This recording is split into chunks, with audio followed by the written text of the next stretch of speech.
Bon, parfait. Ok, 8h05, on va commencer.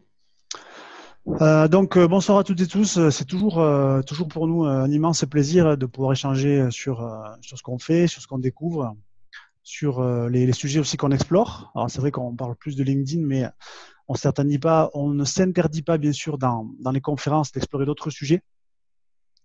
La semaine dernière, on a parlé un petit peu de Instagram et LinkedIn. Voilà, on a essayé de confronter les deux plateformes avec les opportunités, les menaces aussi qu'on peut trouver. Moi-même, j'ai été surpris un peu de certaines réponses qu'on a eues de la part d'Aurélie Moulin, donc c'est super. Moi-même, j'ai appris des choses aussi sur cette plateforme.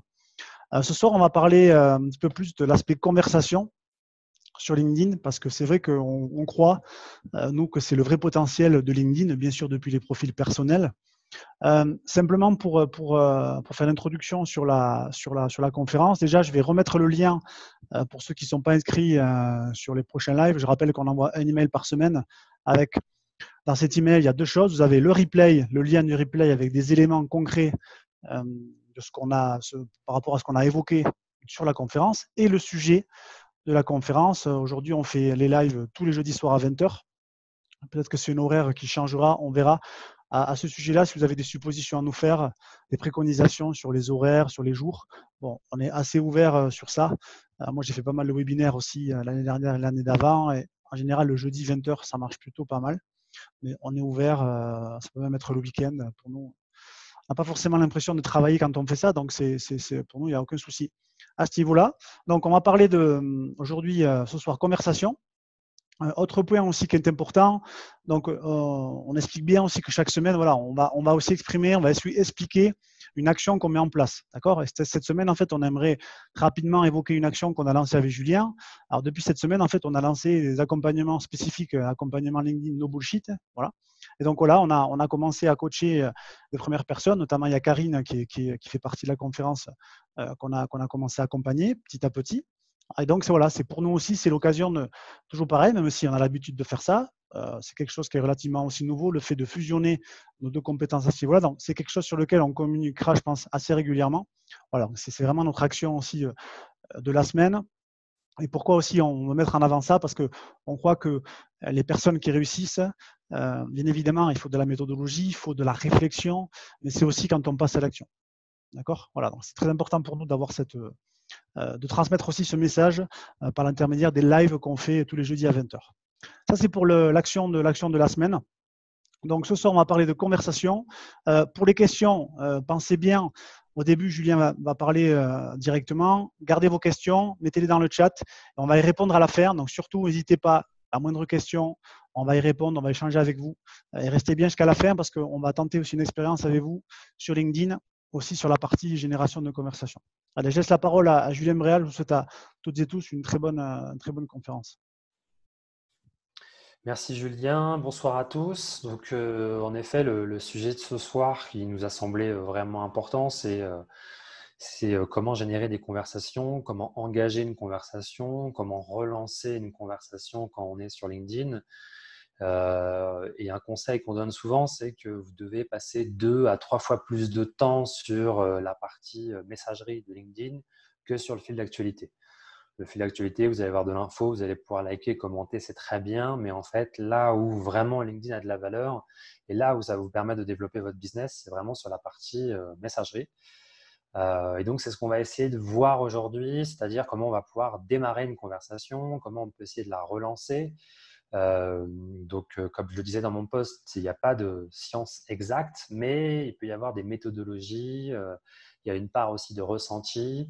Et voilà, je vais essayer de développer là en 20 minutes un peu mon expérience et puis un petit peu comprendre à quelle étape peut être déjà le prospect par rapport à votre produit ou à votre service. Donc, on va essayer de le voir en détail. Donc, d'abord, pour l'introduction, première chose, c'est que les échanges que vous allez voir en message privé, ils sont plus ou moins longs. Certains vont être très courts, je vais vous montrer. Des fois, en 1 ou 2 messages, ça suffit pour passer dans un rendez-vous téléphonique ou en visioconférence. L'objectif, c'est d'amener les gens au téléphone ou en visioconférence. Alors, je conseille même plus aujourd'hui la visioconférence, un Zoom, peu importe ce que vous avez. Pourquoi? Parce que du coup, on montre son visage, il y a le côté humain, il y a le début d'une relation et c'est un vrai plus. Même si le téléphone, c'est déjà un bon début, le fait de faire une visioconférence, en fait, c'est un vrai plus pour avancer dans l'échange. Voilà, parce que l'objectif, c'est de créer de la confiance. Forcément, vous allez vous faire des erreurs, vous allez vous planter. Moi, je me plante aussi tous les jours sur des relances, sur des messages. Mais c'est pas grave. Il faut même ne pas avoir peur parfois de s'excuser en disant est-ce que je me suis pas planté, est-ce que j'ai pas été un peu vite, est-ce que voilà ce genre de choses. N'ayez pas peur vraiment voilà d'y aller, d'essayer de discuter, de tenter des choses. C'est pas grave, ça fait partie de la vie de se planter. Si on fait rien, on se plantera pas. Donc voilà. Et puis dernière chose, c'est pas une science exacte. Je vais vous donner des éléments, des choses, mais parfois par rapport peut-être avec votre ressenti, vous allez dire non, moi je le ferai pas comme ça. Il n'y a pas de bonne ou mauvaise façon, il faut juste que ce soit en phase avec vous et ce que vous ressentez. Vous allez voir que parfois, sur certains messages, on va les interpréter de façon différente. Mais l'important, c'est essayer de comprendre ce que la personne a pu nous dire, répondre et essayer de trouver quelque chose qui puisse nous permettre de continuer à converser avec la personne. Un point qui est important, que je répète souvent, c'est qu'on est passé du monde de la transaction à la conversation. C'est Internet, on peut converser partout via un tweet, on va mettre un commentaire sur un post Facebook d'une marque, on va commenter sur une publicité qu'on va voir. La conversation, en fait, elle est partout. Tous les supports aujourd'hui, ce qui est au centre, c'est la conversation. Et donc, du coup, avant de pouvoir vendre, il va falloir converser. Ça prendra plus ou moins de temps. Des fois, on va vers des exemples, des fois en 2 messages, c'est plié, on a un rendez-vous téléphonique et on va pouvoir envoyer un devis. Et parfois, ça va prendre 6 mois, 8 mois, 9 mois, 1 an avant d'arriver à envoyer un devis. Donc, il faut être conscient de ça. Ça ne sert à rien d'aller trop vite. Il faut juste y aller étape par étape. Et puis, le fait aussi de se planter, on apprend aussi de ça. Un point qui est important dans la conversation, c'est de créer de l'émotion. En fait, c'est de l'humain. Donc, si on est trop froid dans la conversation, on ne va pas ramener à avoir la discussion. Donc, il ne faut pas avoir peur. Si vous avez un peu le sens de l'humour, si vous avez le sens de la formule, c'est un vrai plus. Mais il ne faut pas avoir peur d'essayer d'exprimer sa personnalité dans ces messages. Vraiment, il y a une vraie différence. Parfois, ça va tomber à l'eau, mais ça peut fonctionner. Les gens vont aimer avoir quelque chose d'imprévu. Vous faites un message et par exemple, moi, ce que j'aime bien, c'est d'utiliser le PS à la fin d'un message et de trouver quelque chose d'imprévu, en fait, de terminer une conclusion, un peu comme une bonne chute, un peu comme une blague. Ce qui est important, c'est la chute à la fin. Donc, il ne faut pas hésiter à avoir des choses un peu chaleureuses, sympas, décalées. Voilà, il ne faut vraiment pas hésiter à faire ça avec le temps. Vous allez voir que si vous le faites déjà, quand vous êtes trop froid, ça va être difficile de créer de l'émotion. Donc, il faut essayer de trouver des petits tips et des petites choses qui vont vous aider en fait à vous différencier et surtout à amener les gens à vous répondre en fait. L'autre point aussi qui est important de façon générale, c'est que si vous envoyez un premier message à quelqu'un et qu'il ne vous répond pas, ça ne veut pas dire qu'il n'est pas intéressé. Ça veut juste dire qu'on est tous hyper sollicités en fait. Et même là, ça se trouve, depuis que j'ai démarré à discuter, vous avez peut-être reçu un message sur WhatsApp, un email, un DM sur LinkedIn, et vous dites OK, ça je vais répondre plus tard, voire même vous allez y répondre en m'écoutant. Donc en fait, on est hyper sollicité et il ne faut pas s'arrêter au premier message. Ça, c'est important. Il ne faut pas hésiter à essayer d'envoyer un deuxième message et un troisième message. Pour vous donner une statistique dans le monde B2B, sur des campagnes emailing, en moyenne, le prospect répond au 6e email. Voilà. Et donc, au 6e email, il est intéressé parce que finalement, on a réussi à trouver quelque chose au 6e email, soit parce qu'on disait qu'on n'allait plus lui envoyer d'email et du coup, il se dit peut-être que je passe à côté de quelque chose, soit on a lui envoyé une petite étude de cas, soit on lui a envoyé un chiffre qui l'a intéressé. Bref, vous vous rendez compte qu'on est tous hyper sollicités et que si vous voulez sortir du lot, il faut aussi avoir la capacité à relancer en fait, les gens et trouver différentes façons de les relancer. N'ayez pas peur et arrêtez avec cette idée de vous dire j'envoie un premier message et pas de réponse et qu'il n'est pas intéressé. Non, il y a des gens qui vous envoient des messages tous les jours que vous ne connaissez pas, qui pourraient vous intéresser, mais ce n'est pas votre priorité du jour parce que vous êtes sur d'autres choses.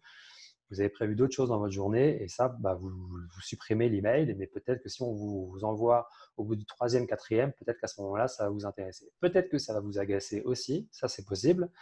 Mais ce n'est pas vous en fait. Les gens ne sont pas agacés par la personne, ils sont agacés par les messages. Du coup, il faut améliorer les messages. Donc, on va partir en fait d'une pyramide.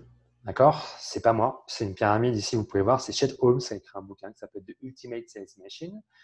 Et donc, pour vous expliquer un peu ce que représente cette pyramide, c'est simplement de se dire que quand vous êtes sur un marché, quand vous lancez votre produit ou votre service, c'est simplement de dire au départ qu'il y a 3% des gens qui sont prêts à acheter maintenant, tout de suite. C'est comme ça, pour la plupart des marchés, on peut dire que c'est le cas. Il y a des gens qui vont être intéressés et qui vont acheter tout de suite. Okay? Donc, on va mettre ça en parallèle avec les conversations que vous allez avoir sur LinkedIn. Il y a 7% des gens qui sont ouverts à acheter, mais qui ne font pas de recherche. Par exemple, je vais tomber par hasard sur, je ne sais pas, à la radio, à la télé, sur Internet, sur un bouquin. Je ne cherchais pas forcément à acheter ce bouquin, mais je suis tombé dessus et je vais l'acheter. Et il y a plein de choses tous les jours que vous allez acheter, ou régulièrement, de temps en temps, vous allez acheter. Vous ne cherchez pas forcément, mais c'est tombé dessus au bon moment et vous allez acheter. Donc là, on parle aussi de visibilité. Cette capacité d'être visible régulièrement sur LinkedIn, à publier du contenu, c'est important parce que ça va vous aider aussi à capter en fait l'attention des gens qui ne cherchaient pas forcément à acheter votre produit ou votre service, mais en tombant sur vous, finalement, ils vont être amenés à finalement l'acheter dans les semaines qui arrivent. Ensuite, des gens qui ne pensent pas du tout à votre service, qui sont complètement indifférents, mais qui pourraient très bien acheter votre service. Mais ils n'y pensent pas en fait comme une possibilité. Par exemple, ils vont se dire, moi, je veux chercher de nouveaux clients, par exemple, et peut-être qu'eux, ils vont se concentrer sur un truc, c'est le site Internet. Ils vont se dire, je sais qu'avec le site Internet, ils vont se dire, j'investis dessus, je le développe et tout, puis après, je verrai plus tard pour les réseaux sociaux. Donc, ils ne pensent pas. Ils cherchent à développer, à trouver de nouveaux clients, mais aujourd'hui, ils sont sur une autre solution. Et puis après, il y a des gens qui sont encore plus compliqués à convaincre. Et donc, finalement, vous comprenez que plus en fait on va descendre et plus les gens, en fait, on va mettre du temps à les convaincre. Okay, donc, ça va être sur la durée. Et donc là, pareil, cette autre partie des gens, c'est des gens qui ils ne sont pas intéressés. En fait, ils pensent qu'ils ne sont pas intéressés.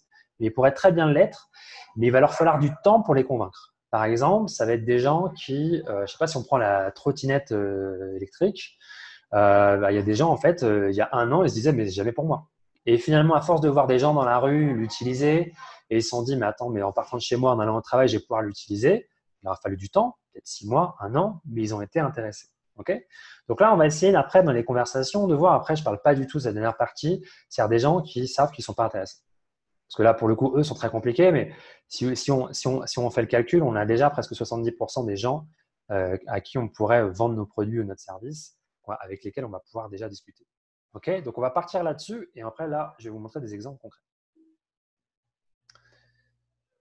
Exemple concret d'un prospect qui est prêt à acheter maintenant. J'ai reçu ce message il y a quelques semaines. Bonjour, je suis à la recherche d'une société pour optimiser mon profil LinkedIn et ceux de mes 2 commerciaux. Mon objectif, c'est cibler des prospects, générer des leads. Pouvez-vous me faire une proposition dans ce sens bien chronométré? Il n'y a même pas à discuter en fait. Ma réponse après, c'était OK, quelles sont vos disponibilités? On échange, on part sur Zoom, j'essaie de comprendre leurs problématiques, je leur fais une présentation, il y a un devis qui est envoyé, ici, il ne signe pas. Voilà, le client à la fin, il a signé, il a comparé avec 2 autres concurrents et il est venu chez moi. Voilà. Ça, c'est quelque chose qui est très simple. Ça, c'est 3% du marché. Et qu'est-ce qui fait que cette personne est venue vers moi? C'est quand elle a fait des recherches sur Google, quand elle a fait des recherches sur LinkedIn, elle est tombée sur moi. Et donc, vous comprenez l'importance de ces gens-là. Comment on les capte, ces gens-là? En fait, il faut être visible. Il faut avoir un site Internet, il faut être actif sur LinkedIn, publier du contenu, développer sa communauté. Et c'est ça qui fait que ces gens-là vont tomber tout crus en fait, chez vous. Alors, ils ne vont peut-être pas forcément signer. Moi, je ne signe pas 100% des gens qui m'envoient ces messages-là. Mais je reçois 1 à 2 messages de ce type-là chaque semaine. Et donc, ça passe par le fait que les gens qui sont prêts à acheter, si je veux acheter un vélo, je vais aller sur Google, je vais chercher acheter vélo, je vais regarder les sites Internet sur lesquels je tombe, je vais comparer et je vais acheter un vélo.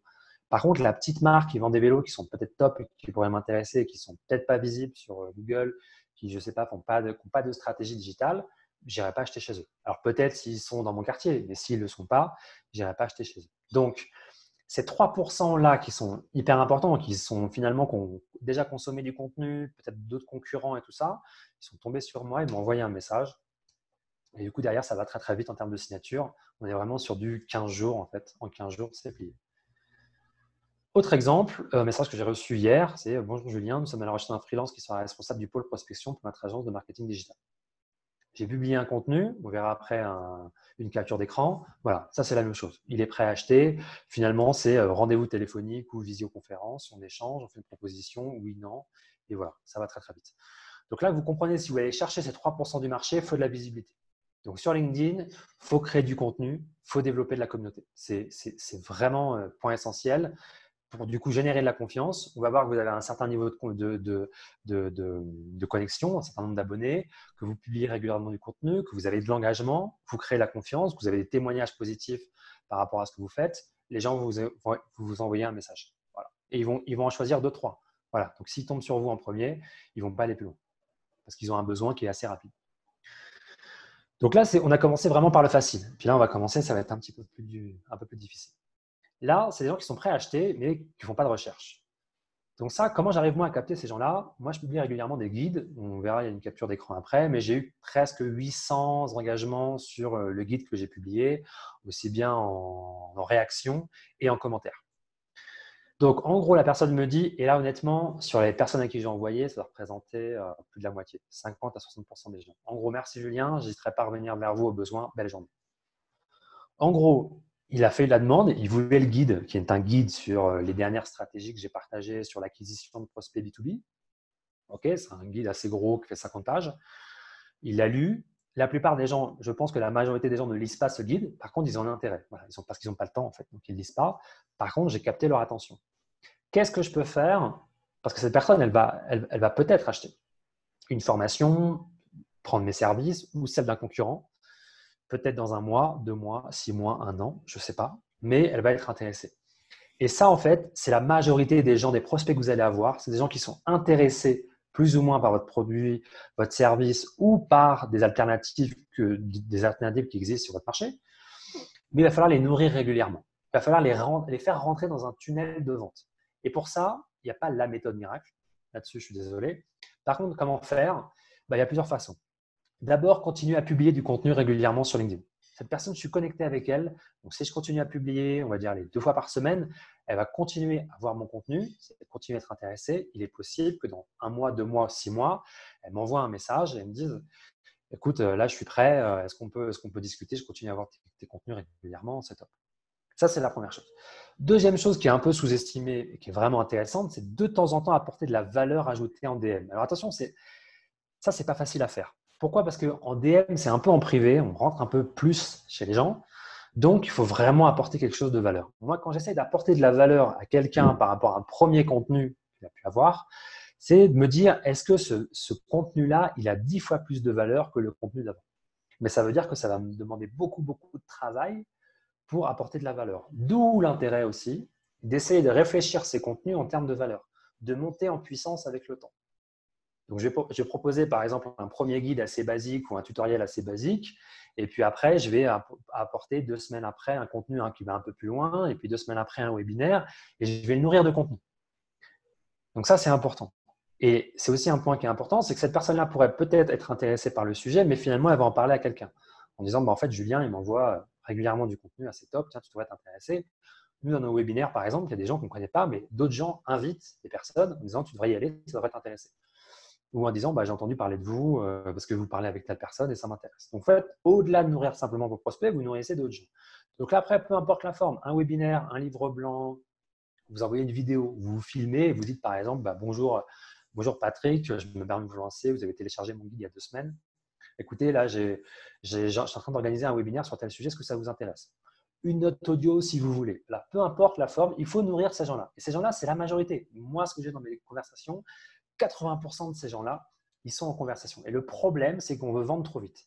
C'est-à-dire qu'on a quelqu'un en contact, on veut lui vendre tout de suite. D'ailleurs, vous regardez, des fois, on vous envoie des invitations. Dans la seconde, vous recevez un message avec un pavé énorme. Non, en fait, c'est de la conversation. Il faut créer une relation. Donc, ça va être plus ou moins long, il faut l'accepter. Mais voilà, il faut faire ce travail-là. Et le contenu, il ne sert pas seulement à le publier sur LinkedIn. Vous allez pouvoir l'utiliser pour l'envoyer en DM de temps en temps. Et des fois, ça va planter. Hein. Des fois, il y a des gens qui vont vous dire non, ça ne m'intéresse pas. Ok, tant pis. Voilà, vous supprimez la relation sur LinkedIn. Voilà. Mais c'est vraiment là où ça va jouer. C'est que les gens ont déjà eu un intérêt pour un contenu que vous avez publié. Donc, voilà, l'idée, c'est d'essayer de leur publier du contenu toutes les 2-3 semaines, par exemple. Ça ne sert à rien d'être trop lourd non plus. Voilà. L'autre point, je vais monter là. L'autre point, c'est de suivre la personne via les commentaires et les likes. C'est-à-dire de suivre l'activité régulière de la personne. Donc ça, par exemple, Sales Navigator le fait très bien. Mais si vous ne voulez pas vous payer Sales Navigator, ça coûte à peu près 65 € si vous le prenez tous les mois ou à l'année, vous êtes à 500-600 €. À ce moment-là, il faut que vous ayez une sorte de rappel régulier en disant, alors soit vous le voyez dans votre fil d'actualité, mais c'est d'aller voir de temps en temps, peut-être tous les 15 jours, en 3 semaines, des gens. C'est un vrai travail, hein, ça prend du temps, là, je pense que vous vous en rendez compte, de noter un certain nombre de gens que vous voulez suivre, et puis vous y allez tous les 2-3 semaines, et, voilà, et vous allez voir est-ce qu'ils ne sont pas publiés un contenu, un like, et par exemple, ils ont mis un commentaire, vous répondez à leurs commentaires. Et vous restez dans leur tête. Voilà, si ils vous voient tous les 15 jours, 3 semaines, c'est largement suffisant. C'est largement suffisant pas besoin d'être omniprésent. Voilà. Et puis, aux stratégies aussi un peu avancées, mais qui marchent très bien, c'est de faire du retargeting. Alors, pourquoi? Je vais vous donner un chiffre que j'utilise beaucoup en ce moment, que j'explique beaucoup à mes prospects, à mes clients, c'est que dans le monde B2B, il faut en général au moins 4 points de contact avec un prospect avant qu'il rentre en relation avec vous. Donc, il faut qu'il fasse une recherche sur Google, il va s'abonner à votre chaîne YouTube, il va vous suivre sur LinkedIn, il va voir vos contenus régulièrement. Mais en plus, si vous ajoutez une couche de publicité, de la retargeting par exemple, Facebook, LinkedIn, en lui proposant des guides, des contenus, des webinaires gratuits, en fait, vous créez une relation parce que vous ajoutez des points de contact. Et donc, plus vous avez des points de contact, plus vous créez des relations. Enfin, plus la relation va se créer en fait plus rapidement, elle va vous voir, vous allez rentrer dans la tête de la personne, et plus c'est facile derrière, du coup, que la personne, si elle a besoin de vos produits et de services, qu'elle pense à vous en fait, voilà, naturellement. Elle va associer par exemple Julien à la prospection commerciale, à LinkedIn, voilà, et du coup, elle fera ce choix-là. Ça marche également très très bien en phase de vente. Quand vous avez envoyé un devis, bon, c'est le cas en ce moment, il y a pas mal de devis qui ont été envoyés pour moi, forcément, si j'ai des campagnes de retargeting et la réflexion du directeur commercial de dire est-ce que je prends Julien, est-ce que je prends un concurrent, et voilà, s'il voit une fois, deux fois, trois fois ma pub avec du contenu vraiment qualitatif qui lui apporte du contenu, d'autres contenus qu'il n'aurait pas encore vus, et il y a beaucoup de chances qu'il décide de travailler avec moi. Parce qu'il va me dire, mais en fait, j'ai vu tes autres publicités et tout ça, mais comment tu fais, ciblé et tout ça? Je dis, mais ouais, c'est ciblé. Si tu veux, je pourrais te montrer à tes équipes comment mettre en place. Et du coup, vous gardez contact et vous augmentez vos chances derrière de signer le client. Bon, là, on est un peu plus sur des stratégies avancées, mais c'est pour que vous le sachiez que voilà, ce genre de choses est possible. Hop, autre chose, un message qu'on peut recevoir. J'ai contacté une personne qui s'était engagée sur un contenu. Là, c'est des stratégies un peu avancées. C'est d'aller piquer les likes et les commentaires des concurrents. Voilà, vous êtes des concurrents, ils parlent des mêmes sujets. Aujourd'hui, on peut récupérer avec un outil comme Phantom Buster les likes et les commentaires d'un post, ou de plusieurs posts. Et ensuite, je vais dire ce que j'avais dit à cette personne, c'est dire en fait, j'ai vu que vous aviez liké tel contenu à propos de tel sujet. Écoutez, moi, je vous propose un guide gratuit sur les dernières stratégies d'acquisition. Moi, je ne vous demande pas de mail. Voilà, c'est juste un lien. Est-ce que vous souhaitez le recevoir? La personne me dit bonjour, merci, je n'ai pas de besoin, bon courage. Donc là, l'idée, c'est de comprendre. Est-ce que finalement, la personne, elle est plutôt une cible B2C, elle est juste sur LinkedIn comme ça, voilà, pour suivre l'actualité, être en contact avec des gens? Est-ce que finalement, elle utilise une alternative dans sa façon de générer des prospects, ce genre de choses? Là, c'est à creuser. Mais là, elle pourrait ne pas être intéressée maintenant, mais peut-être qu'elle va être intéressée dans 6 mois. Je pense qu'on a tous changé d'avis sur des produits ou des services et on s'est fait convaincre avec le temps que finalement, le produit ou le service, on avait un a priori, finalement, ça pourrait nous aider. Donc, ce que je veux dire aussi, c'est qu'il ne faut pas se démotiver quand on reçoit un message. Voilà, il faut se dire, OK, comment je peux l'attaquer? Il y a une chose aussi qui est importante, c'est de laisser du temps. Parfois, il faut aller vite. Par exemple, quand les gens disent, écoutez, moi, je suis intéressé par vos services, quand êtes-vous disponible pour en parler? Là, il faut aller vite. Voilà, il faut répondre en 15 minutes, 30 minutes, il faut aller vite, il faut vendre. Quand les gens sont prêts à acheter, il faut aller vite, il faut vendre le plus rapidement possible. Dans la journée, les 2 jours, il faut que, voilà, si ça prend une semaine ou 15 jours, le temps que le rendez-vous se mette en place, il faut aller très, très vite. Quand les gens sont prêts, il ne faut pas attendre. Voilà. La priorité, c'est quand les gens se disent que voilà, j'aimerais besoin d'un devis, d'échanger avec vous, réorganisez votre agenda pour être disponible le plus rapidement possible et closer les gens avant qu'ils changent d'avis. Parce que je pourrais très bien avoir envie d'acheter aujourd'hui, mais demain, je n'ai plus envie d'acheter. Voilà, j'ai pris le temps de réfléchir, j'ai pris la nuit et puis j'ai plus besoin. Donc, il faut vraiment aller très, très vite. Et surtout, c'est de vous dire, prenez le temps. Là, je reçois ce message-là. Des fois, je reçois des messages, je ne sais pas quoi répondre. J'attends une journée, 2 jours, 3 jours. Ce n'est pas grave. Et parfois, on peut s'excuser de dire que l'activité est un peu chargée en ce moment, que j'ai mis du temps. Les gens vous excusent même d'avoir pris du temps à vous répondre. Donc, en fait, en termes de timing, quand les gens sont prêts à acheter, il faut aller vite. Et après, sur les échanges, prenez le temps. Si vous n'avez pas quelque chose d'intéressant à dire, dites rien. Voilà, vraiment, prenez le temps. Voilà, c'est vraiment un jeu sur le long terme. Alors, là, je vous ai donné un petit peu des exemples avec la pyramide de Shed Holmes pour voir un petit peu finalement à quelle étape les gens sont par rapport à votre produit ou de service. Là, je vais vous donner quelques excuses pour rentrer en conversation. Okay. Quelques excuses assez simples que vous pouvez utiliser, c'est totalement gratuit. On va vraiment des exemples concrets. D'abord, à partir de likes ou de commentaires.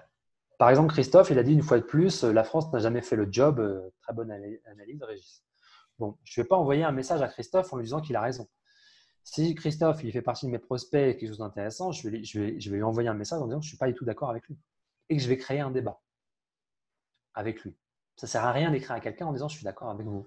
C'est super, je suis content que vous partagiez mon point de vue, ça s'arrête là.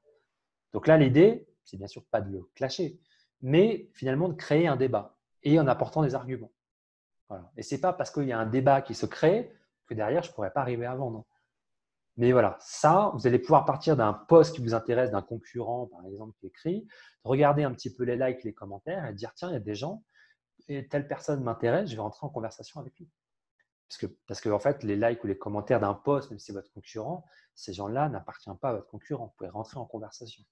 C'est d'autant plus intéressant que les gens montrent de façon naturelle un intérêt pour le sujet. Donc c'est bien de rentrer en conversation avec eux. Là, vous pouvez commencer avec ça. Donc, bien sûr, vous utilisez la recherche, l'onglet contenu, et puis vous tapez soit un hashtag, soit des mots-clés autour de votre secteur d'activité, puis vous regardez un petit peu ce qui tombe, ce que vous propose LinkedIn. Et peut-être que là, du coup, vous allez pouvoir tomber sur des gens qui vont interagir avec les contenus de concurrents, de partenaires, voilà, ce genre de choses. Donc, ça, c'est la première façon. Vous voulez contacter, imaginons là, je veux contacter Julien Pibouret, j'ai un truc à lui vendre. Bon, la chose qui est assez simple, c'est que je peux partir sur une recherche Google. D'accord? Et je regarde ce qu'il a fait. Là, il a fait des vidéos sur YouTube, il a répondu à une interview.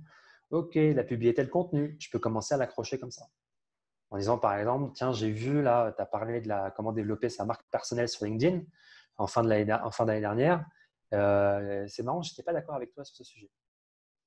Si vous voulez que les gens vous répondent, si vous dites que vous trouvez ça sympa, OK, c'est bien, vous voulez caresser dans le sens du poil. Mais il faut qu'à un moment donné, vous puissiez poser une question en fait à la fin, ouverte pour que les gens vous répondent. Mais commencer à créer une conversation. Et là, s'il dit, tiens, il n'est pas d'accord, il m'apporte des arguments pas mal, bon, Julien, il va me répondre. OK? Je vais lui laisser quelques jours pour me répondre et là, on va commencer à créer un débat. Et pourquoi pas continuer le débat via un rendez-vous téléphonique. Voilà, donc ça, c'est important. Donc, faire une recherche sur Julien, sur l'entreprise, essayer de trouver quelque chose. Autre point, chercher à partir de vous, à partir d'un point commun. Par exemple, là, j'ai fait quelque chose de très simple. J'ai fait dans la recherche, pas sur 16 navigateurs, mais vraiment sur la recherche gratuite. En mots-clés, j'ai mis CEO, vous voyez là, CEO. Et puis, j'ai mis en France et j'ai mis l'une des écoles que j'ai pu faire, le CS. Là, je suis tombé sur 26 résultats. Ça veut dire que là, bon, après, je vais regarder. Peut-être que les 26 personnes ne m'intéressent pas. Mais peut-être que sur les 26, il y en a 5-6 qui m'intéressent. Et par exemple, Marie-Laure, je vais lui dire, hello Marie-Laure, c'est marrant, je suis tombé sur ton profil et j'ai vu qu'on avait fait le CS ensemble. Voilà, tu faisais partie de quelle promo? Je commence une discussion, tranquillement. Et toi, tu fais quoi? Et tu avais quel prof? Et blablabla, et voilà. Vous voyez? Vraiment très simple. Et là, du coup, là, vous allez pouvoir utiliser les entreprises avec lesquelles vous allez travailler, les écoles. Voilà. Là, vous allez pouvoir utiliser ça. C'est une super façon d'entrer en conversation avec un prospect. Autre technique très simple, c'est de partir d'une relation en commun. Là, par exemple, j'ai utilisé mon ami Sébastien et j'ai fait la même recherche CEO en France. Et là, ça m'a apporté 33 résultats. En effet, peut-être que les 33 ne m'intéressent pas, mais peut-être il y en a 5-6. Donc, qu'est-ce que je fais? Là, je peux appeler Seb et je vais lui dire, Seb, écoute, j'ai telle et telle personne qui m'intéresse. Est-ce que tu les connais? Peut-être que sur les 6 qui m'intéressent, ils vont me dire, écoute, il y en a 3 que je connais bien, je peux te mettre en relation. Même les 3 autres, je ne les connais pas bien, mais si tu veux, je peux te mettre en relation avec. Et les personnes peuvent me mettre en relation directement sur LinkedIn avec une conversation à 3 ou par email, peu importe. Et là, du coup, vous utilisez votre réseau pour rentrer en contact avec des gens, en conversation avec des gens, de façon très simple. Donc voilà, vous voyez, vraiment uniquement avec ces quelques petites techniques-là, honnêtement, là, facilement, on est sur au minimum, on est sur du 50, 60 prospects. Honnêtement. Là, je suis parti juste sur Seb. Mais là, si j'utilise les 40-50 personnes que je connais bien, si chacun m'apporte un prospect qualifié, là, quand je vous dis 50-60, c'est vraiment le minimum. Là, on est en général sur du 2 ou 3 fois plus. Alors oui, ça prend du temps, à la main, tous les jours, un petit peu tous les jours, ça prend du temps. Mais là, je suis en train de vous montrer comment on va pouvoir rentrer en conversation pour démarrer de façon simple, de façon naturelle. Vous voyez, sans forcer, sans dire, mais en fait, vous êtes directeur général de telle boîte et moi, je vends à des gens comme vous. Là, on va le faire de façon naturelle. Vous avez une bonne excuse pour entrer en conversation avec eux.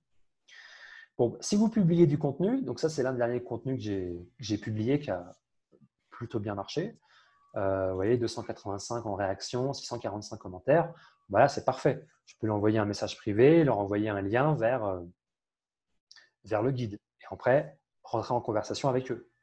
Voilà, les gens qui l'ont lu, OK, qu'est-ce qui vous a intéressé, voilà, ce genre de choses. Et ça, jusqu'à maintenant, ça m'a généré 5-6 rendez-vous téléphoniques, là, vraiment à chaud. Vraiment les 3% des gens qui étaient prêts à acheter. Maintenant, la majorité, comme je vous ai dit, honnêtement 80%, il va me falloir du temps. Là, je suis parti pour nourrir des gens pendant 6 mois, 6 mois, 1 an. Voilà. Mais c'est parfait. Là, je sais qu'il y a des gens qui sont intéressés par ce sujet-là et qui vont, à un moment donné, essayer de trouver une solution. Que ce soit une formation, que ce soit appel à l'agence. Voilà. À un moment donné, il va se passer quelque chose. Mais là, j'ai un avantage fortement concurrentiel. Alors, autre exemple, voilà, de comment attaquer un prospect. Par exemple, Yasmina, elle a liké un de mes contenus il y a quelques temps. Et je n'avais rien fait, en fait, à ce moment-là. Et du coup, je lui dis, ben, on ne se connaît pas. Alors, vraiment, une chose qui est importante, soyez sincère. Soyez sincère dans les échanges. C'est tout bête, mais le fait de dire qu'on ne se connaît pas, même si tout le monde sait qu'on ne se connaît pas, le fait de le dire, ça pose les choses. Voilà, c'est sincère, c'est honnête, on ne se connaît pas. Mais vous avez liké un de mes derniers contenus. Voilà. Donc, je viens de terminer un guide sur mes dernières stratégies pour acquérir des prospects, B2B. Ça vous intéresse, voilà, le guide est gratuit, je ne demande pas d'email. Voilà, trop sympa, merci beaucoup et je veux bien. Voilà. Et après, il va falloir que je commence à nourrir avec du contenu. Pourquoi pas l'envoyer le webinaire, par exemple, le webinaire qu'on est en train d'enregistrer, lui dire, tiens, je vous l'envoie. Ou alors un résumé de ce que je vais dire là ce soir, ce que vous allez recevoir en newsletter. On rédige après un résumé très court pour les gens qui n'ont pas le temps. D'ailleurs, un vrai truc, c'est quand on regarde notre base de données email de webinaire, là, on a dépassé les 150, et le nombre de gens qu'il y a ce soir, en fait, on va se dire, en fait, il n'y a pas beaucoup de gens qui viennent sur les lives. Jeudi, 20h, c'est peut-être pas le bon moment, pas le meilleur horaire. En revanche, quand on regarde le taux d'ouverture, on voit bien que les gens ouvrent les mails et lisent les résumés. Et je pense que 80% des gens vont venir une fois, 2 fois sur un webinaire, il y a des gens qui vont venir régulièrement, mais les gens vont lire les résumés parce qu'ils vont apprendre des choses. Et il y a des gens, dans 1 mois, 2 mois, ils vont nous répondre, ils vont nous dire « j'aimerais bien discuter un peu plus avec vous ». Parce que je lis de temps en temps vos résumés et c'est top parce qu'en 5 minutes, j'ai l'essentiel. Parce que malheureusement, je n'ai pas le temps, j'ai des enfants, voilà. Je n'ai pas le temps d'être disponible à 20h. Mais par contre, je lis à chaque fois vos résumés. Voire, je regarde le replay parce que du coup, moi, je le regarde le dimanche après-midi ou ce genre de choses. Donc, il faut bien comprendre ça aussi. C'est que les lives, en général, on a moins de monde, mais il y a beaucoup de gens qui regardent les replays ou qui vont lire le résumé. Voilà. Donc, c'est un exemple concret aussi. On voit que finalement, les gens vont consommer du contenu peut-être de façon différente. Être différent, ça c'est un point qui est essentiel. N'hésitez pas à vous planter volontairement, à faire des choses improbables quand vous envoyez des messages. Vous trompez sur la fonction de la personne, sur le prénom de la personne. Parce que là, du coup, la personne va vous répondre en disant « Ah, vous avez dû vous tromper, moi je m'appelle Sarah en fait. » Et en fait, on s'excuse et voilà. Et là, on commence à discuter, à créer une relation. C'est absolument improbable, c'est contre-intuitif, mais ça fonctionne. Voilà, moi je le teste et ça fonctionne très très bien. Surtout sur des cibles un petit peu compliquées, très sollicitées, ce genre de choses. Voilà, il ne faut pas hésiter, il n'y a pas de règle. Il faut tenter des choses un petit peu différentes et ça fonctionne bien. Voilà, n'hésitez pas parce que du coup, les gens, ça crée une sorte de dissonance cognitive. Les gens voient ça, ils disent mais c'est pas moi. Les gens prennent un petit peu mal pour leur ego. Du coup, ils vous répondent.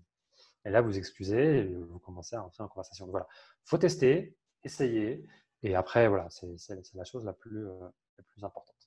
Dernière chose, la messagerie LinkedIn, en fait, elle n'est absolument pas faite pour avoir des conversations. Alors, je me demande si ce n'est pas volontaire de la part de LinkedIn de faire un outil qui ne soit pas fait pour, parce que du coup, si c'était plus facile à gérer comme les emails, du coup, peut-être qu'on abuserait un petit peu plus des conversations, ce genre de choses. Donc, la seule solution que j'ai trouvée aujourd'hui, s'il y a des développeurs ce soir, il y a si vous êtes des amis développeurs, il y a un vrai truc, une solution à proposer pour essayer de suivre les conversations au mieux. Parce qu'aujourd'hui, ce n'est pas fait pour. Je pense qu'un outil qui pourrait permettre de transformer l'interface conversationnelle qu'on a sur la partie messagerie pour la simplifier, je pense que tout le monde ici qui a commencé à faire des échanges en messagerie, c'est une souffrance pas possible. Donc, le seul outil que j'ai trouvé intéressant aujourd'hui, qui fait pas le job, mais qui permet de mieux suivre les conversations, c'est Leadmatch. Donc, Leadmatch, il fonctionne avec différents CRM. Donc, il y a HubSpot, il y a Zoho. Enfin, vous irez voir le site internet. Et en gros, vous voyez, en fait, ça affiche sur le profil, j'ai un bouton Add to HubSpot. Et vous cliquez dessus et vous pouvez envoyer en fait la data, l'information, c'est-à-dire le prénom, le nom de famille, le titre du profil de la personne, l'URL LinkedIn. Vous pouvez l'envoyer sur HubSpot. Vous pouvez vous copier le lien de la conversation aussi à la main et vous mettez une tâche. Par exemple, à cette personne, il suffit que je lui envoie le guide. Elle m'a répondu, par exemple. Je lui envoie un lien, puis je termine par une petite question. Est-ce que vous pouvez me faire un retour quand vous l'aurez lu? Je pourrais très bien me dire, je me crée une tâche dans HubSpot et je me dis si dans 3 jours, elle ne m'a pas répondu, je la relance. Et du coup, en allant sur HubSpot, j'aurai le suivi des tâches à faire et facilement, je pourrais suivre mes conversations. Et ça, c'est une très bonne chose parce que vous allez pouvoir bien mieux suivre vos conversations. Sinon, elles vont se noyer. Quand vous commencez à avoir un certain nombre de conversations, c'est ingérable. Tout le monde le dit. Dès qu'on démarre, voilà. Donc, je n'ai pas la solution encore miracle, mais c'est un outil qui va vous aider à mieux suivre vos conversations, à vous obliger à créer des tâches pour vous dire, OK, dans 5 jours, je la relance. Dans une semaine, si elle n'a pas répondu, je le relance.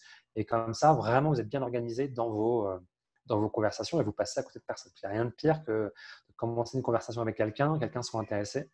Ah oui, voilà. Dernière chose, j'y pense maintenant parce que j'aurais dû le mettre et je n'y ai pas pensé. Quand vous avez prévu un échange téléphonique avec quelqu'un vous dit « Ok, moi je suis disponible, on s'organise », donc vous dites « Est-ce que vous êtes disponible, je ne sais pas, vendredi à 15h par exemple ». Elle ne vous répond pas. Ok, vous la relancez une fois, elle ne vous répond pas encore. Bon, ce que vous pouvez faire, vous pouvez utiliser des outils. Je vais vous le mettre dans le chat. Des outils comme Casper ou Lusha, qui sont des extensions Chrome qui vous permettent de récupérer les numéros de téléphone. Pourquoi ? Parce que vous allez pouvoir accélérer, en fait, pouvoir, entre guillemets, hacker votre tunnel de vente. C'est-à-dire que si la personne a dit oui, elle dit « Moi, je suis prêt à organiser un rendez-vous téléphonique », c'est juste que là, elle est débordée, elle voit vos messages passer, mais elle n'a pas le temps d'y répondre. Elle est en réunion, transport, bref, peu importe. Si vous l'appelez et vous dites « Bonjour, en fait, je suis Julien Bréal et je vous appelle parce que vous étiez OK pour qu'on s'organise un rendez-vous téléphonique, mais je pense que vous êtes super occupé.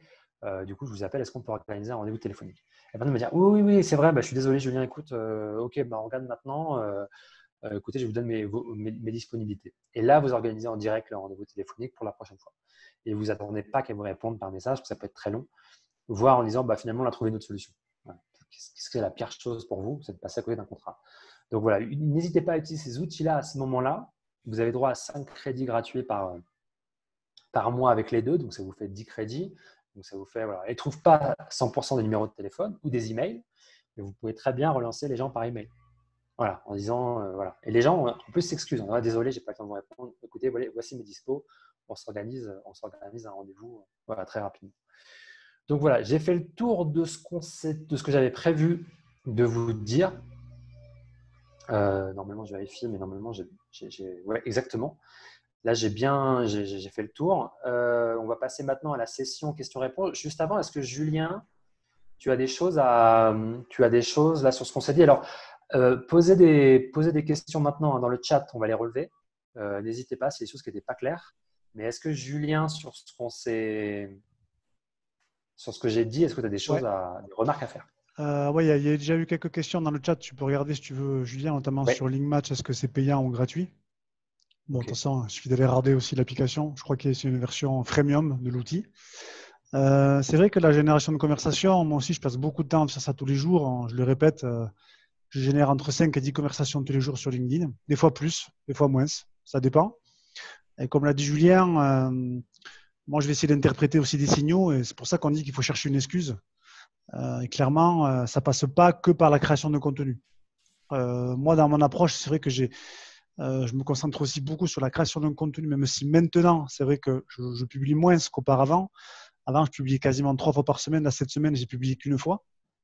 Parce qu'après, il y a créer du contenu aussi. C'est vrai que c'est aussi une bataille contre soi-même. Hein. Ça, c'est la réalité aussi au quotidien.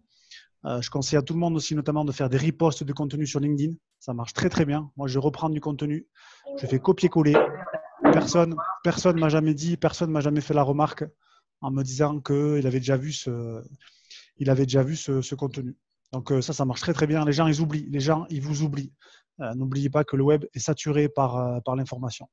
Ça, c'est un point déjà qui est important sur ça. Ensuite, sur les conversations, C'est vrai que Julien aussi l'a dit, il y a beaucoup d'outils, beaucoup de choses qu'on peut mettre en place. Le plus important à avoir en tête, c'est surtout déjà, si notamment vous voulez nourrir aussi les gens que vous voulez toucher, qu'est-ce que vous avez comme contenu à offrir? D'accord? Alors, c'est pour ça que moi, je suis d'accord aussi, 80% des messages que je reçois, c'est des gens qui sont intéressés, mais c'est des gens qui hésitent, qui sont, je dirais, un peu sur la brèche, mais qui n'ont pas encore forcément décidé de franchir le pas. D'accord? Il y a un client qui m'a signé un contrat cette semaine. Ça fait quasiment 1 an que le collaborateur, il me suit sur LinkedIn. D'accord? Et quand il y a eu un besoin spécifique, il a pensé à moi. Donc, c'est important aussi de se dire quel contenu sur lequel je peux orienter. Et moi, c'est vrai que maintenant, ce que je vais mettre en place aussi, c'est pour les gens qui vont être comme un peu sur Julien, qui vont hésiter. Je vais notamment amener aussi sur le live qu'on fait tous les jeudis. Parce que clairement, vous avez vu que là, le contenu, par exemple, que vous apportez Julien, c'est des éléments qui sont hyper concrets. D'accord? Et c'est du contenu vraiment premium. C'est-à-dire le contenu premium, c'est un contenu qui vraiment va être supérieur à ce qu'on peut retrouver sur du contenu gratuit classique. Et en plus, ce type de contenu premium, en principe, un contenu premium aussi, c'est quand l'internaute, il va donner une information, c'est un email, un numéro de téléphone. Là, on ne vous demande rien. Là, c'est juste un lien chaque semaine. Vous venez pas. On n'a pas le moyen forcément de vous recontacter, à part si vous avez laissé votre email. Mais c'est assez libre. Et d'ailleurs, je pense aussi que c'est une des clés à ce niveau-là. Donc, c'est vraiment hyper important la conversation. Et puis, si vous êtes perdu, parce que là, il y a beaucoup d'outils, si vous avez du mal à comprendre aussi ce genre de choses, bon, soit il faut se former, soit il faut se former sur ces outils, soit il faut se faire accompagner. Mais n'oubliez pas quand même une chose, c'est que LinkedIn quand même peut rester assez chronophage dans son utilisation. Ça, c'est la réalité. Moi, j'ai une approche assez manuelle de ce que je fais sur LinkedIn. Et je peux passer 2-3 heures par jour sur LinkedIn. D'accord? Donc moi, bien sûr, c'est sûr que c'est mon activité principale. Mais on a bien conscience aussi que ça peut être assez chronophage. Donc, il faut se poser aussi les bonnes questions par rapport à ces outils. Et surtout, on est sur un processus de vente qui est assez complexe, c'est-à-dire un processus de vente long sur la durée. Donc, il faut accepter que les gens que vous allez contacter, ils n'aient pas envie. Il faut accepter que les gens que vous allez contacter, ils ne soient pas prêts à passer la charge avec vous. Mais un retour négatif ne veut pas dire que la personne, vous devez stopper la conversation en privé, notamment sur LinkedIn. Voilà moi ce que je peux dire. Il y a une question pour toi, Julien. Donc, l'e-match, est-ce que tu peux dire si c'est payant ou gratuit? Oui, alors LinkMatch, il est gratuit sur 30 jours. Donc, ça permet de bien tester l'outil, s'habituer. Alors après, il propose différents CRM. Vous pouvez aller voir sur le site. Il propose 4-5 CRM. Donc voilà, vous avez 30 jours pour le tester. Et après, il doit être à… après, je peux vous envoyer j'ai un code promo. Je ne gagne rien dessus, mais en fait, ils envoient un code promo. Je crois que ça permet d'avoir… C'est 50%, je crois, sur le premier mois après. Et après, je crois que c'est 6 ou 7 euros par mois. Ça vaut le coup quand on a des conversations, c'est vraiment rien, quoi. Il suffit d'un contrat, Ouais. c'est remboursé à l'année. Donc, je n'ai pas trouvé mieux et je cherche. Je me demande s'il ne va pas falloir développer un outil en soi pour le suivi parce que c'est un vrai truc. Et tu as raison, il y a des choses que je n'ai pas précisées. C'est chronophage. Ça peut vous prendre 2-3 heures, peut-être par jour quand vous avez des conversations, mais c'est là où se crée le business. Là, vous avez des échanges en direct avec des prospects potentiels. C'est vraiment très puissant. C'est-à-dire que là, vous êtes en discussion directe. Il n'y a pas mieux. Voilà, s'il faut passer 2-3 heures par jour avec des gens, voilà, c'est sur LinkedIn à échanger avec des gens. Honnêtement, il ne faut pas avoir peur de passer 2-3 heures. Ouais. Et tu as raison de dire, ça prend du temps. Moi qui parle beaucoup d'automatisation, ça, on ne peut pas l'automatiser. Ça, il faut le faire à la main, il faut l'accepter. Donc, soit on le sous-traite, on le donne à quelqu'un. Je pense que moi, par exemple, je vais en arriver là, à donner ce travail-là à faire à quelqu'un, à un moment donné, quelqu'un qui sait écrire, relancer, avoir un peu d'humour en gardant ma personnalité, parce que c'est un vrai truc et c'est un vrai levier et c'est un vrai levier business. Savoir le faire, d'être sympa en conversation, savoir relancer les gens, que les gens aient une bonne image de vous par la conversation, le fait que vous sachiez écrire, que voilà, c'est hyper important et c'est énorme. Vraiment, ça peut être 80% de vos clients peuvent venir de la messagerie LinkedIn, honnêtement, parce que ça passe du temps. Parce que vous voyez, quand je vous ai dit, quand je vous montre mon post où j'ai eu 800 engagements voilà, sur le dernier guide, je vous ai dit 80%, ça va être des gens que je vais devoir nourrir par du contenu régulièrement. Donc, les webinaires, des résumés, peu importe le format, il va falloir que je réfléchisse à ça. à leur apporter du contenu. Pour vous donner un exemple, alors là, je vais essayer de vous le montrer, mais je crois que vous n'allez pas le voir. Si, peut-être, vous voyez. C'est un On voit message que j'ai pas très bien, reçu. c'est pas très net. Ok, mais je vais vous le lire. Donc là, c'est une personne qui avait liké un de mes contenus il y a 6 mois, 1 an. Voilà, fait partie des gens avec qui je n'étais pas connecté. Donc je lui ai envoyé, on ne se connaît pas. Vous l'avez vu en fait ce message. C'est le même message que j'ai envoyé à Yasmina. On ne se connaît pas. Je viens de terminer un guide sur mes dernières stratégies pour acquérir des prospects. Ça vous intéresse? Il me dit bonjour Julien, je suis en train de travailler sur ma stratégie en ce sens. Donc oui, je suis preneur. Et nous nous connaissons grâce à Loïc Simon. Voilà. Donc, vous voyez, il y a une question aussi de timing, c'est que lui, il y a 1 an et demi, il suivait déjà des influenceurs sur LinkedIn sur les sujets de stratégie digitale et tout. Et là, il dit, ça m'intéresse. Donc, voilà. Et donc, ça renvoie à la question, quels sont les meilleurs moments, quel horaire plus propice pour engager une conversation? Alors, moi, pour information, je suis installé en ce moment à Bogota, en Colombie. Il y a 7 heures de décalage. Donc, vous, il est 20h51. Chez moi, il est 13h51, c'est l'après-midi. Il m'arrive en France d'avoir des conversations à 20h, 21h, 22h, 23h. Parfois, il va être 2h du matin en France ou parfois très tôt le matin. Vous savez, on a tous des vies, on a des enfants ou des gens qui n'ont pas d'enfants et des moments où on est libre et tout ça. Quel est le meilleur moment? Il n'y en a pas vraiment. Alors, il y a des petits indices. Il y a des petits indices. C'est que quand vous regardez dans les conversations, votre messagerie, vous avez des petites bulles. Quand vous avez une bulle verte, c'est-à-dire que les gens sont connectés, ils sont là à ce moment-là. Alors, les gens le désactivent parce qu'ils ont compris voilà ce que ça veut dire. Mais là, ça peut être un moment propice pour que finalement, hop, la fenêtre pop-up s'affiche et la personne voit votre message. Donc, s'il est pertinent, peut-être que là, elle va s'arrêter et elle va vous répondre. On est tous comme ça, voilà, on va voir ces choses. Donc ça peut être une stratégie. Après, quel est le meilleur moment? Il n'y en a pas. Quand la personne vous répond, quand vous avez du temps, quand vous avez une bonne réponse à apporter, un truc un peu sympa, quelque chose de pertinent. Si à un moment donné, vous n'avez pas quelque chose vous avez un peu de temps devant vous, vous créez une conversation. Donc c'est un peu comme le dit Julien, c'est chronophage. Il n'y a pas de meilleur moment. Ouais, C'est selon vous. Et voilà. Et c'est vraiment, vraiment ça. voilà. Et moi, des fois, il y a des conversations. Ça fait 5 jours que la personne m'a répondu. Et je ne savais pas trop quoi dire. Et parfois, vous allez dire, genre, je suis désolé, mais il m'est arrivé une histoire incroyable, vous racontez quelque chose. Et voilà, et après, vous lui répondez, vous continuez la conversation. Vraiment, en termes de timing, moi qui pensais qu'il fallait être vraiment tout le temps au taquet, répondre vite et tout, non, des fois, il y a 3-4 jours, et ça relance la conversation, parce qu'en même temps, les gens sentent que vous n'êtes pas à côté, genre dès qu'on vous répond, tout de suite et au taquet, vous répondez. Alors parfois, pour des gens, ça va plaire. Par contre, le fait que vous preniez 2-3 jours pour répondre et que vous répondez bien, les gens aiment ça aussi. Voilà. Donc, sur les horaires, pas d'horaire, selon vos disponibilités. Et puis, quand vous avez un truc sympa à dire, il faut mieux attendre quelques heures, quelques jours avant d'avoir quelque chose à dire. Et des fois, la réponse que vous allez recevoir à la personne, elle va être un peu décevante. Et vous dites, j'aimerais bien relancer. Attendez, essayez de trouver quelque chose, laissez mûrir et peut-être qu'à un moment donné, vous allez trouver une phrase, quelque chose, c'est pas dans la nuit, le matin, quand vous allez vous réveiller en faisant votre sport, dire tiens, je vais essayer ça. Et vous le testez. Et puis après, il y a des tests que vous pouvez faire. Par exemple, vous voyez là sur les 800 personnes avec qui j'aurais pas de rendez-vous téléphonique ou qui me disent Julien, écoute, quand j'en aurai besoin, en fait, les gens, quand ils disent quand j'aurai besoin, je ferai appel à vous. Quand j'aurai besoin, oui, appel à vous, pas sûr. Peut-être qu'ils m'auront oublié. Si dans 6 mois, 1 an, il y a d'autres gens qui font le même job que moi, ils seront plus en vue à ce moment-là, ils vont faire appel à ces gens-là. Ce que ça veut dire, c'est, en gros, je continue à m'informer. Je ne sais pas combien de temps il lui faut. Même lui, il ne sait pas combien de temps il lui faut. 1 mois, 2 mois, 6 mois, 1 an. Mais il faut que je reste en fait dans son environnement. D'où l'intérêt, par exemple, d'avoir un email. Parce que la problématique de LinkedIn, c'est l'algorithme. Même si je publie du contenu régulièrement et que j'ai de la visibilité, ce n'est pas sûr que cette personne verra 100% de mes contenus. Parce qu'en fait, elle va ajouter des gens avec le temps, des gens sur LinkedIn. Et ce qu'il faut savoir, c'est que LinkedIn met plus en avant des contenus où il y a beaucoup d'engagement. Donc, il faut espérer qu'avec le temps, je continue à avoir autant d'engagement sur mes contenus, ce qui n'est pas gagné, parce que ça dépend de l'algorithme aussi de LinkedIn.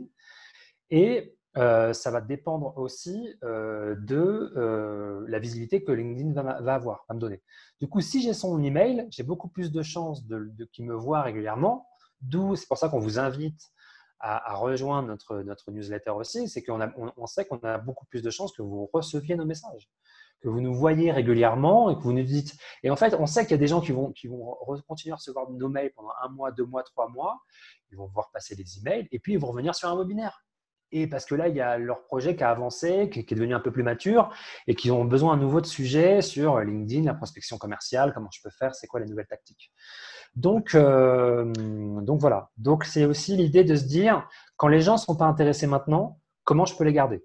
D'où l'idée du retargeting, d'où l'idée de leur apporter du contenu régulièrement par DM, d'où le fait de publier régulièrement aussi sur LinkedIn, avec un peu de chance avec l'algorithme, ils vont nous voir de temps en temps, et de les suivre. Ils vont mettre un like ici, un commentaire, je vais essayer d'y répondre, et voilà. C'est vraiment du long terme. Et comme l'a Ouais. dit Julien, il donne l'exemple concret, il a fallu 1 an pour signer ce client-là, il a fallu 1 an. Moi, les clients, et je vous ai dit, il n'y a que 3% des gens qui sont prêts à acheter maintenant.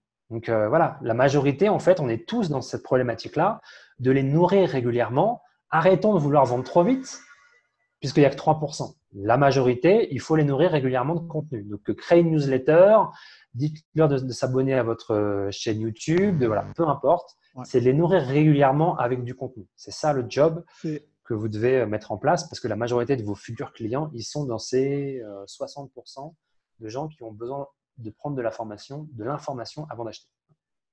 ouais, intéressant. Ah, il est chaud, il est chaud. Ah, là, il vous a donné plein d'informations. Moi, je dirais surtout aussi qu'il faut construire une relation. Parce qu'au final, après, en fait, les gens, ils vont surtout acheter la relation que vous construisez avec eux. Ah, bien sûr, si vous êtes un charlot, ils vont s'en rendre compte. Mais la relation aussi, c'est pour ça aussi l'exemple des lives, là, je pense que c'est très intéressant ce qu'on est en train de faire. Si on continue à faire les lives pendant 6 mois, 1 an, c'est sûr et certain qu'on va avoir un flot de personnes qui vont s'intéresser à ce qu'on fait encore plus qu'aujourd'hui. Ça, c'est sûr et certain. Il y a une question c'est une question d'Astrid. Quand on est novice, est-ce que c'est mieux d'avoir plutôt… Alors, il y a juste une dernière question là, directement. Attends. Quand on est novice sur LinkedIn, est-ce que c'est mieux d'utiliser par exemple Prospectine ou… Voilà, c'est Zoom qui me fait des siennes. Ouais, est-ce que c'est mieux quand on est novice sur LinkedIn si on est relativement novice sur LinkedIn et Prospectine, quel est le conseil que tu pourrais donner, Julien? Bah, il faut démarrer. Prospecting, Alors, Astrid, tu peux dire ce que tu vends aussi dans le chat. Qu'est-ce que tu fais? Ça peut nous aider aussi, t'apporter des éléments. De toute façon, pour démarrer, l'idée déjà, c'est d'être régulier. Donc, par exemple, c'est de se dire, je vais envoyer tous les jours 5 invitations à des gens qui m'intéressent. Alors, on va se dire, c'est quoi Par exemple, vous allez faire une recherche sur LinkedIn, vous allez dire, je ne sais pas, c'est les DRH qui sont à Bordeaux qui m'intéressent. OK. Et vous pouvez utiliser un outil comme Phantom Buster pour récupérer la liste. Ça ne paraît pas grand-chose, mais du coup, vous avez votre fichier Excel avec la liste. Et tous les jours, vous allez envoyer 5 invitations. Et ce que vous faites, c'est que vous regardez le profil de la personne et vous essayez de trouver une excuse. Ça, c'est la première chose que vous pouvez faire. Alors, pour info, Julien, oui. Astrid, elle fait des services pour les ressources humaines. OK. Bon, bah voilà, du coup, on est sur les DRH. Alors, vraiment, si vous démarrez, je vous invite à faire ce que je vous ai montré dans la slide, c'est-à-dire, vous utilisez la recherche LinkedIn en gratuit et vous allez regarder, vous mettez recherche personne et vous allez mettre en relation avec, je crois que c'est en relation, oui, je crois que c'est en relation avec. Et là, vous allez pouvoir, là, je vous montrais l'exemple de Sébastien. Et donc, j'avais mis Sébastien, lieu géographique France, et j'avais mis le titre. Le titre, j'avais mis CEO. Vous pouvez mettre DRH, assistant DRH, voilà. Vous pouvez tester plein de titres. Directeur des ressources humaines, directrice des ressources humaines, parfois avec un S, sans S, des fois les gens qui font la faute. Voilà. Et vous allez regarder, par exemple, vous allez commencer avec 10 personnes que vous connaissez très bien qui sont dans votre réseau LinkedIn. Par exemple, on va dire Michel. Et Michel, vous la connaissez très bien. Et vous allez dire, bah, tiens, je vais regarder dans le réseau de Michel, est-ce qu'elle n'a pas des DRH en France? Ou alors dans votre région, là où vous êtes, ça dépend comment vous voulez attaquer. Et peut-être que là, peut-être que Michel, elle n'a que 3 DRH, par exemple. Et vous allez l'appeler, vous lui envoyez un mail ou un message sur LinkedIn. Écoute, Michel, j'ai vu que tu connaissais telle et telle personne en tant que DRH. Est-ce que tu les connais? Tout bêtement. Elle va vous dire, écoute, là, les 3, je les connais hyper bien. Pourquoi? Est-ce que tu peux mettre en relation? Elle fait un mail, elle met en copie en disant, voilà, Astrid, elle propose des services pour les ressources humaines. Je pense que ce serait intéressant pour toi, en tant que DRH, de discuter avec elle. Et là, vous commencez par votre réseau à rentrer en conversation grâce à des gens que vous connaissez très bien. Donc là, je dis 10, mais en fait, si vous avez 20, 30, 40, 50 personnes, là, je vous laisse imaginer, et si chacun vous apporte 2, 3 prospects, on est déjà à 150 prospects potentiels. Donc là, vous êtes occupé pendant 6 mois, 1 an, avec des conversations téléphoniques, à rencontrer des gens en physique. Donc vraiment, le premier démarrage, vous démarrez par votre réseau. Ne cherchez même pas les DRH qui sont à Bordeaux, Marseille, peu importe. commencez par votre réseau. Là, ça vous fait déjà un petit peu de travail, déjà. Et surtout, Astrid, il ne faut pas aller de suite sur l'automatisation. D'abord, il faut faire les choses de manière manuelle, il faut comprendre comment ça marche. Et après, si tu as la capacité, pose-toi aussi la question de ce que tu vends, quel prix. Parce que, par exemple, le client cette semaine, il vend des tickets d'entrée à 30K. Donc, 30K, ça veut dire qu'on a quand même aussi du temps pour vendre. Il faut être encore meilleur, je pense, sur la relation. Est-ce qu'on peut faire la même chose sur Facebook? C'est-à-dire, tu parles de conversation, Natacha. Oui, on peut faire la même chose. Moi, je pense que la grosse différence entre Facebook et LinkedIn, c'est que sur LinkedIn, il y a vraiment la dimension business. C'est-à-dire qu'on sait qu'on n'est pas là pour forcément tout le temps aller prendre un café. On sait qu'il y a une dimension vraiment de s'intéresser à un sujet professionnel. Mais tout à fait, ça serait possible aussi sur les profils personnels Facebook. Il y a des gens qui ont des business autour de ça. Tout à fait. On a une remarque, je suis très dubitatif. Tu voulais intervenir, Julien? Oui, on peut faire complètement la même chose sur Facebook. Ça fonctionnera de la même façon. En effet, l'état d'esprit de LinkedIn, on est déjà un peu plus sur le business, mais ça peut complètement marcher sans souci sur Facebook. Bien entendu. Je suis dubitative sur le fait de décrocher le nom de la personne, d'écorcher le nom de la personne à laquelle on s'adresse. Si celle-ci s'énerve ou vous mouche devant tout le monde, vous faites quoi? N'avez-vous pas peur que cela coupe net au cours de la conversation, etc., etc. Est-ce que ça nous est déjà arrivé? Oui, oui, alors ça marche pas à tous les coups. C'est-à-dire que ça marche pas à tous les coups. Par exemple, j'ai eu un message aujourd'hui d'une personne avec qui avait liké et commenté un contenu, mais vraiment, c'est pas un mensonge. Et elle m'a dit, j'aime pas vos méthodes, vous êtes un menteur, j'ai jamais liké ou commenté un de vos contenus. Donc, j'ai pas eu le temps de répondre, mais bien sûr, je sais exactement quel contenu elle a liké et je vais attendre quelques jours avant de lui envoyer, mais pas en lui disant vous vous trompez, en disant oui, vous avez liké, et il n'y a aucun souci, je peux comprendre que voilà. Mais là, dans les messages que j'ai envoyés, il y a 200 personnes, c'est le seul message que j'ai reçu comme ça en fait. Donc voilà, il y aura très très peu de gens. On n'est pas obligé de l'utiliser, hein. C'est des propositions, c'est pas obligé d'être testé. Si ça vous ressemble pas et vous dites ouais, je trouve pas ça top comme approche, il n'y a aucun problème. C'est pas une obligation. Mais alors oui, il peut y avoir le revers de la médaille. Après, c'est un DM. Donc ça reste entre nous. Au pire, elle va en parler à une ou deux personnes. Mais Ouais. je veux dire, je serais pas, mon nom va pas se retrouver partout en disant regardez ce qu'il a dit en message privé sur LinkedIn. Ouais. Donc voilà. Après, si ça vous parle pas comme approche, ne le faites pas. Faut tester, faut tester. Il y a les grands théorisateurs, il y a les gens qui font des essais. Nous, on fait des tests. Et après, c'est ça aussi les clients, s'ils nous payent pour les tests qu'on fait. On va prendre encore une ou deux questions. Autre point aussi important, on va mettre le lien dans la discussion là du post de Julien sur notamment le sujet du live. D'accord? Ce qu'on aimerait, c'est que les gens qui ont suivi le live, d'accord, donnent leur avis sur la conférence. D'accord? Donc, on va mettre le lien maintenant dans le chat. Ceux qui veulent donner leur avis sur la conférence, bien sûr, si possible, de manière constructive. On aimerait bien que vous le fassiez maintenant, juste après la conférence. D'accord? Pour nous, c'est très important. Alors, oui, Donc, ouais, même le jeu, c'était même si vous n'avez pas du tout aimé, que vous avez trouvé ça vraiment ouais, aussi. intéressant, mettez-le. Non, mais vraiment, mettez-le. Bon, après, je pense pas. Je pense que les gens seraient déjà partis de toute façon s'ils n'avaient pas trouvé ça intéressant. Mais juste sincère sur voilà, ce que vous avez pensé, ce que vous avez appris des trucs, ce que vous avez retenu. Voilà, on veut juste voir, juste nous en termes de stats que ça peut donner et l'impact que ça peut avoir. Et voilà, soyez juste sincères sur la conférence. Voilà, n'hésitez pas. Voilà, juste, on veut que vous soyez sincères. Donc voilà, après, il n'y a pas de positif ou négatif, mais voilà, c'est un peu ouais, le but. puis de toute façon, l'objectif, c'est pas non plus de plaire à tout le monde. Il y aura du déchet, donc c'est sûr que les messages LinkedIn, il y a du déchet.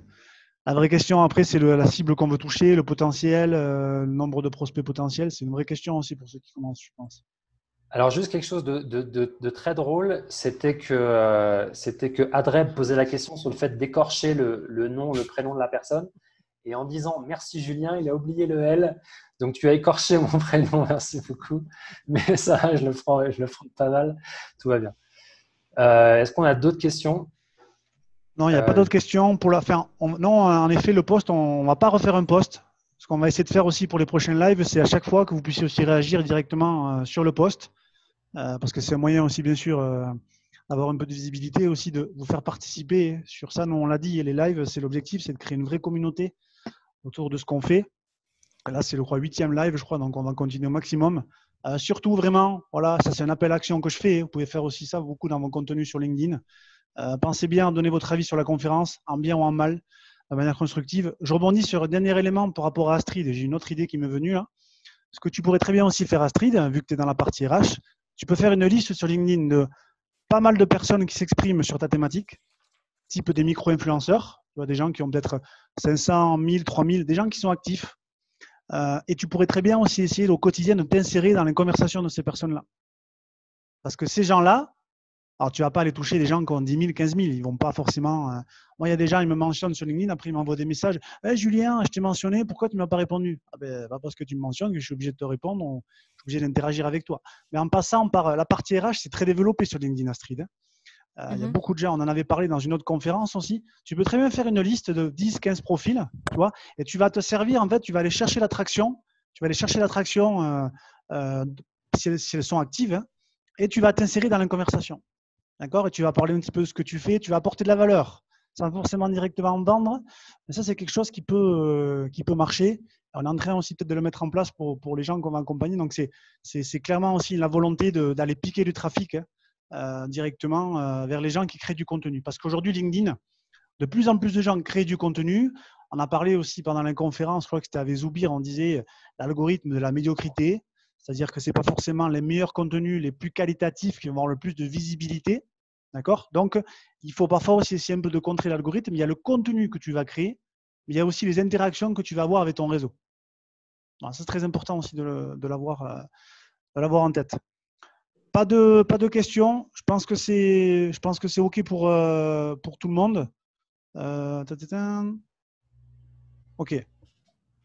Bon, écoutez, nous on est, on est vraiment très content d'avoir partagé encore ça avec vous. Donc vous aurez accès au replay.